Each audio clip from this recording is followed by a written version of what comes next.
What's up, guys? It's Jeremy with JeramieLu Photography. Thank you so much for tuning in today. I have made the switch from Canon to Sony. It's been about 2.5 months now. I will be doing a video about 6 months in on my whole experience with everything, but I keep getting a ton of questions on the MC-11 adapter that I use and why I chose that over the Metabones. I don't know much about the Metabones at all. I just know that I love Sigma. They do great things. And so I picked up this adapter. So I'm going to talk to you guys a little bit about it right now.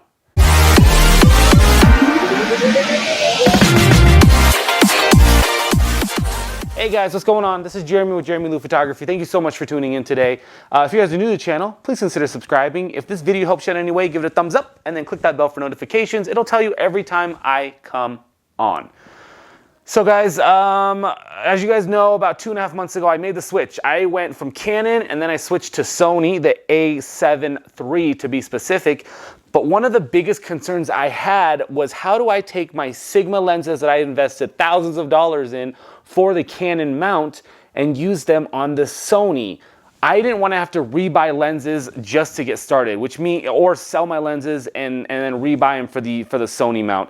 I am still going to stick with Sigma no matter what. So what I would have had to do is sell all my Sigma Canon lenses, lose a little bit of money, buy them again in the Sony mount, and make it work with the camera. That just wasn't going to happen for me because there's nothing wrong with the lenses that I had, and they were amazing.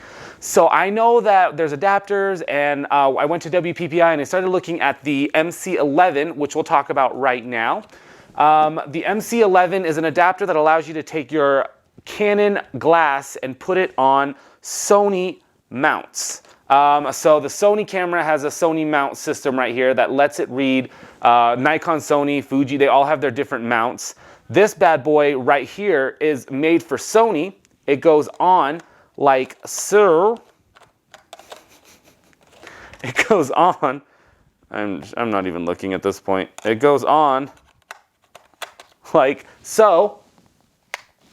And then now this turns this into a Canon mount. So then you take your Canon lens and throw it on there. Now, this works for any Canon lens. I've used this for my Sigma lenses that are Canon mount, and I've actually used my Canon 100mm macro lens. I've used a super macro lens. I've used other lenses that are Canon brand. They all work with this. So if you guys get this one adapter, I think it's like under 200 bucks. I can't remember what it was, which would be good for this video because we're talking about it. But you are able to then use your same lenses that you have, right? So that's kind of the biggest thing for me. But a lot of people are asking questions like, hey, Jeremy, does it focus the same way? Yes, it focuses the same way. There is one drawback. It's a little bit noisy. When it's constantly focusing, it'll get noisy. I'm gonna see if you guys can hear this right. Hold on, I keep saying right now because I do that in all my videos.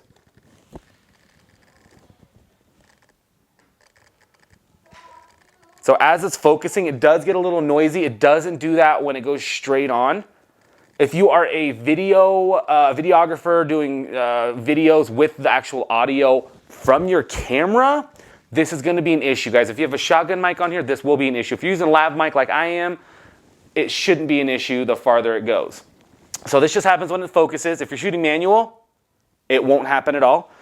Stills, it doesn't matter to me. It's quiet. I can hear it while I'm shooting, but it's not anything that I actually focus on. So that's just me. If that's a thing for you, that's a drawback. But that's really only a drawback. The only other drawback is it extends it about an inch, right? This is like 1.5 inches bigger, which means your lens comes out 1.5 inches farther than it would be. So without it, my lens would be like up to here, if that makes sense. So if this is going into your bag or anything like that, I leave this MC-11 on all the time. I never take it off. So it just goes in my bag and it just pushes it out just a little bit more than it wouldn't, right? So that's with it on. And then if we take it off, that's with it off. So see how much slimmer that is opposed to that. So if you have a bag that it's going into, but as I look at it, I have all this, my camera goes directly and it doesn't affect me at all. But as far as image quality and what it does, there's no extra glass in here. If you put your finger through, it's just, don't do that. It's just a straight through, right? It's just a straight through. So it doesn't affect the glass itself. So it's not like throwing another filter on top of it. So you're not changing the actual glass of your image. It works perfectly fine. I haven't had any issues at all. When you do get it though, make sure you update the firmware on it. There is a way for you to update the firmware with a little USB on the side here. It just plugs in, Sigma will update it for you. And that's really it. This thing is awesome, it's a lifesaver. I've always said, for the last 2.5 months, I've said that I'm going to start buying the Sony versions of these, selling these off and do that. Honestly, I don't really have a need or a reason to do so unless I upgrade my lenses and then I go Sony.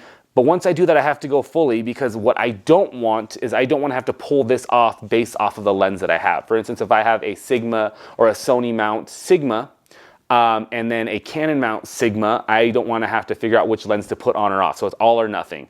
So if you're going to do that, you're going to wait to invest all your money at one time. Otherwise, every time you change your lens out, you have to figure out if you have to take this adapter on or off. There's a cover for it. It works just like anything else. The only difference now is instead of taking your lens off with your right finger and pulling this off, you now have a little adapter here, a little button right here, that when you put your lens on, red to red, you hold that with your left hand and then you pull it off. Which weirdly enough works better for me, because as I'm shooting, I will naturally come up here, grab this, boom, throw it in my bag, grab another one, go back on without doing it. Before I would have to do this with my right hand, boom, reach around, bag, grab, and pull. Honestly, that's not a huge difference to me. Like, you know, I could do it on both easily, but that's kind of where it's at. So if you guys are looking at the MC-11, if you're looking at upgrading or moving to Sony from Canon, I do it. I highly recommend it. This thing will be a lifesaver for you. It's very cheap. I had to buy two because I have two different cameras, and they both just sit on there, both updated firmware, and both shoot and work amazingly well. In fact, I forget that I have it for the most part. It's just one of the questions that I get asked a lot about on switching lenses. So if you're making the switch and that's one of the reasons that you're not going to switch, buy that and your life will change. It's great. I'm very happy with Sony so far. We're not making this a Sony versus Canon video because Canon is ruining my life. Bye.